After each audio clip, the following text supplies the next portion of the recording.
আসসালামু আলাইকুম। শুরু করছি জনপদের খবর সংবাদ কক্ষে। আপনাদের সাথে আছি আমি প্রিয়াঙ্কা। হার্ট অ্যাটাক থেকে প্রাণ রক্ষায় সিপিআরের বিভিন্ন কলাকৌশল নিয়ে রংপুরে বৈজ্ঞানিক সেমিনার ও প্রশিক্ষণ কর্মশালা হয়েছে। সেমিনারে মূল প্রবন্ধ উপস্থাপন করেন ডাক্তার মোহাম্মদ হাসান মাহবুবুর রহমান। পিছনে একটা হার্ট সার্ফেস দিয়ে দেন, হার্ট সার্ফেস দিয়ে আপনি জাস্ট এই খালি হাত দিস ওয়ে এই করতে পারেন বা এই করেন এরকম, এই কিংবা এটা করেন এই এভাবে করে দিস ওয়ে। আপনাদের ইনিশিয়াল যারা করবেন, প্রথম দিকে যারা করবেন তাদের জন্য এটা সহজ। এলবো কোনো মতেই ভাঁজ করা যাবে না। এলবো ভাঁজ করবেন যে 2 মিনিট সিপিআর দিলে আপনি হাঁপাতে শুরু করবেন। কেমন আমার বডি এরকম এমন মেকানাইজড হয়ে গেছে, আপনি দেখলে ঘড়ি ধরে দেখেন আমি 110 থেকে 115 কম্প্রেশন দিব, আমাকে কিচ্ছু করতে হবে না। অটোমেটিকলি আপনি দেখবেন যে আমার 110 থেকে 15 কম্প্রেশন হয়ে গেছে, কারণ আমার টোটাল বডির সবগুলি মাসল এই মেমোরি এই প্র্যাকটিস মুখস্থ করে ফেলছে যে কতটুকুন ডেপথে দিতে হবে, কী রেটে দিতে হবে, আমার মুখস্থ হয়ে গেছে। স্যারকে বলি, sir with due respect, Rangpur শহরে কমসে কম 5 থেকে 600 রোগী ঘুরে বেড়াচ্ছে যারা আমার হাতে সিপিআর খেয়ে এখনও বেঁচে আছে আলহামদুলিল্লাহ। কমসে কম কতগুলি রোগী আমাকে এখনও ফোন দেয়, স্যার সেদিন না থাকলে এটা হইতে ওইটা হতে, আমার বাবা পেতাম না, আমার হাজব্যান্ডকে পেতাম না, আমার ওয়াইফকে পেতাম না। হ্যাঁ, এটাই আমার কাছে মনে হয় যে ডাক্তার হয়ে আমার জীবন, ডাক্তারি জীবন সার্থক হয়ে গেছে। তাহলে প্রথম কাজ হচ্ছে আপনি আগে এলবো লক করে ফেলেন।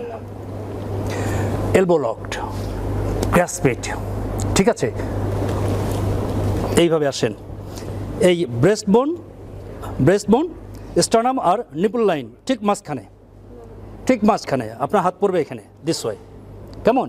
এখন কম্প্রেস করতে থাকবেন। কী হবে, আপনার মুভ করবে এই হিপ জয়েন্ট, এই হিপ জয়েন্টে আপনার বডি ওয়েট উঠবে এবং নামবে। কেমন? এটা কিন্তু কখনো এইভাবে দিবেন না, এইভাবে দিতে যাবেন হবে কি, পিছনে ভার্টিব্রাল কলাম, সামনে স্টার্নাম, দুইটা হার্ট সারফেসের মাঝখানে যখন দেবেন হার্টটা বারবার স্লাইড করে যাবে প্রতিবার। যখনই অ্যাঙ্গুলেটেড ফর্মে দেবেন আদার দ্যান ভার্টিক্যাল, তখন এটা হার্টটা স্লাইড করে যাবে। আপনার সার্কুলেশন ইফেক্টিভলি তো আসবেই না, সিপিআরও ইফেক্টিভ না, বরং আরও যেটা সমস্যা হয়, যদি আপনি রাইট সাইড থেকে দেখেন একটা রিব ভেঙে গিয়ে আপনি স্প্লিন ইনজুরি করার চান্স থাকে। কেমন? রাইট সাইড থেকে দিলে রিব ভেঙে বা কস্টোকন্ডাল জাংশন ভেঙে আপনার স্প্লিন ইনজুরির চান্স থাকবে। সো নেভার ডু ইট, কখনোই পাশ থেকে প্রেশার দিতে যাবেন না। অলওয়েজ রোগীর বডির উপরে উঠে আসেন, আপনার total body weight vertically downward এভাবে নামবে। কেমন? এই আপনার পজিশন হবে এরকম, জাস্ট আমি এভাবে যেভাবে দাঁড়িয়েছি, as close as to the patient, kneeling position, elbow locked, grasp it, now press it this way, এইভাবে। কেমন? এবং দেখেন আমি কিন্তু ছেড়ে দিচ্ছি, আমি কিন্তু হাত উঠিয়ে নিচ্ছি। যদি এরকম মনে করেন আবার তো চাপ দিতেই হবে, ধরে থাকি, নো, হবে না। Complete recoil. আমরা বলছি যে হাই কোয়ালিটি সিপিআরের 4টা শর্ত। নাম্বার 1, পুশ ইট হার্ডার। কতটুকুন 2 থেকে 2.4, 2 to 2.4 inch, 5 to 6 centimetre, 5 to 6 centimetre. 2005 পর্যন্ত বলা হতো যে 2 ইঞ্চি পর্যন্ত, 1.5 থেকে 2 ইঞ্চি পর্যন্ত, এটা 2005-এর গাইডলাইন ছিল।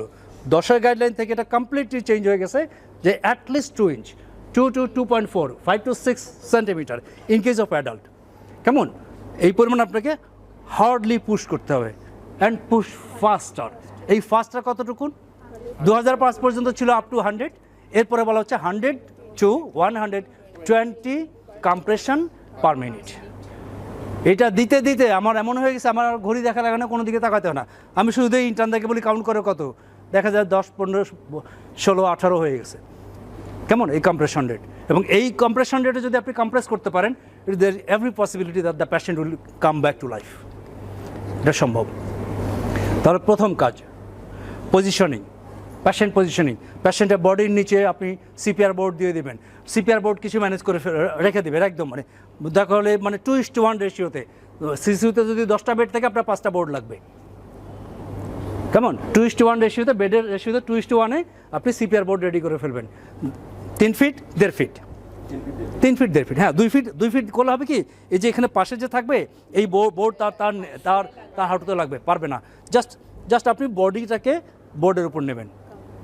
আমাদের টার্গেট হচ্ছে যে আমার ফোর্স যেন নষ্ট না হয়, আমার যে সিপিআরের যে কম্প্রেসিং ফোর্স, এই কম্প্রেসিং ফোর্স যেন অন্য কোথাও ডিস্ট্রিবিউটেড না হয়, so that it is stuck between the sternum and the vertebral column. এটা হলো কনসেপ্ট, ঠিক আছে? আর কোনো কোশ্চেন?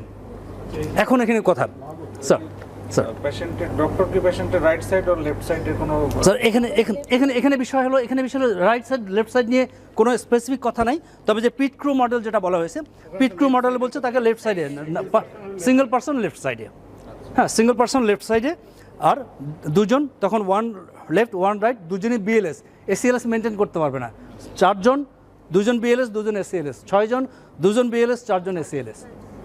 এবং যখনই 6 জন হবে বা 4 জন 5 জন হবে, 5 জন হলে একজন থাকবে টিম লিডার, সে থাকবে হেড এন্ডে। এবং টিম লিডারের, যিনি টিম লিডার থাকবেন তাকে এই জেনে পড়তে হবে। স্যার জানেন না, আমার সম্ভবত ওয়ার্ল্ডে এমন কোনো রিসাসিটেশন গাইডলাইন নাই যেটা আমি পড়ি নাই, এবং কমসে কম 4 থেকে 5 বার 10 বার পড়ি নাই। ওয়ার্ল্ডে এমন কোনো কার্ডিয়াক সোসাইটি নেই যাদের রিসাসিটেশন গাইডলাইন আমি 5 থেকে 10 বার পড়ি নাই। কেমন? এবং এটা কন্টিনিউয়াসলি, আমি ইভেন আজকে রাতেও আমি মানে নেটে সার্চ করছি যে পরশুদিন বা গতকাল বিকেলে কোনো নতুন গাইডলাইন আসছে কিনা, নাই, ঠিক আছে? এবং এখানে দাঁড়িয়ে জন্য বলছিলাম যে আমি একই কন্টেন্ট বলে যাচ্ছি, তারপর আমার কোনোটার সাথে কোনোটা মিলে 100% মিলে, কারণ কিছু না কিছু নতুন জিনিস চলে আসে আসলে। তাহলে পিট ক্রু মডেল, যেটা পিট ক্রু ছিল এই ফর্মুলা 1-এ দেখছেন না, রেসিংয়ের গাড়ি, রেসিংয়ের কারগুলো ফর্মুলা 1 F1-এ এসে থামলো, সাথে সাথেই মানে সবাই কোন দিক থেকে ঝাঁপায় পড়ে 3 সেকেন্ডের মধ্যে গাড়ির চাকা খোলা শেষ, দিয়ে দেওয়া শেষ, তাই না? ইট টেকস অনলি 3 সেকেন্ড। ওদের বলে দেওয়া আছে 3 সেকেন্ড করতে হবে, 3 সেকেন্ড না করলে ওই পিট ক্রু মডেলের সাথে থাকতে পারবে না। কেমন? 30 সেকেন্ডের মধ্যেই চাকা খুলবে, লাগাবে, পাম্পিং করবে, সব কিছু শেষ, আবার F1 রান করলো। এই পিট ক্রু মডেল, এবং প্রত্যেকে জানে